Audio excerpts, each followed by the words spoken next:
અમદાવાદના મણિનગર વિસ્તારમાં દારૂના નશામાં કાર ચલાવી અકસ્માત સર્જ્યાનો બનાવ સામે આવ્યો હતો।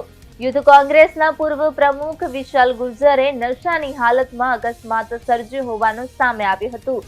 અકસ્માત બાદ સ્થાનિક લોકોમાં ભારે રોષ ફાટી નીકળ્યો અને લોકોએ તેને પકડીને બરાબર મેથી પાક ચખાડ્યો હતો। પોલીસે ડ્રિંક એન્ડ ડ્રાઈવના કેસમાં કાર ચાલક વિશાલ ગુર્જરની ધરપકડ કરી વધુ કાર્યવાહી હાથ ધરી છે।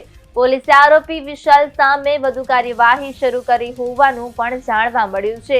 પોલીસે વિશાલ ગુર્જર સામે ડ્રિંક એન્ડ ડ્રાઈવનો ગુનો નોંધીને તેની અટકાયત કરી છે, જે ડિવિઝન ટ્રાફિક પોલીસે વધુ તપાસ હાથ ધરી છે। વિશાલ ગુર્જર કોંગ્રેસના પૂર્વ ધારાસભ્ય હિંમતસિંહ પટેલનો ભાણિયો હોવાનું સામે આવ્યું છે। વિશાલની કારમાં બ્લેક ફિલ્મ લગાવેલી હોવાનું પણ જાણવા મળ્યું છે। કારમાંથી NSUIનું બોર્ડ પણ મળ્યું હોવાનું સૂત્રો દ્વારા જાણવા મળ્યું છે।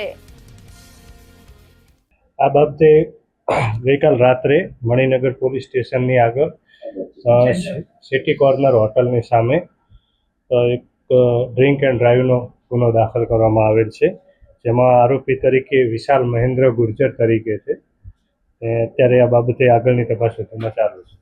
શું માહિતી પોલીસને મળી? પોલીસ જ્યારે ઘટના સ્થળે પહોંચી ત્યારે શું ખબર પડી? પોલીસ જ્યારે ઘટના સ્થળે પહોંચી ત્યારે પીધેલી હાલતની અંદર એ ડ્રાઈવ કરી રહેલો હોવાની માહિતી હતી। એના આધારે ડ્રિંક એન્ડ ડ્રાઈવનો ગુનો દાખલ કરવામાં આવ્યો છે। સર, જે કાર ચાલક છે તેનું બેકગ્રાઉન્ડ શું છે? એની પાસે લાયસન્સ હતું કે કેમ? ક્યાંથી આવતો હતો, ક્યાં જતો હતો? એ બાબતે આગળની તપાસ હાલમાં ચાલુમાં છે। એનું કોઈ બેકગ્રાઉન્ડ ખબર છે? રાજકીય કે NSUI નું સ્ટીકર છે તે બાબતે કોઈ તપાસ કરવામાં આવી છે? એ તપાસ હજુ હાલમાં ચાલુમાં છે।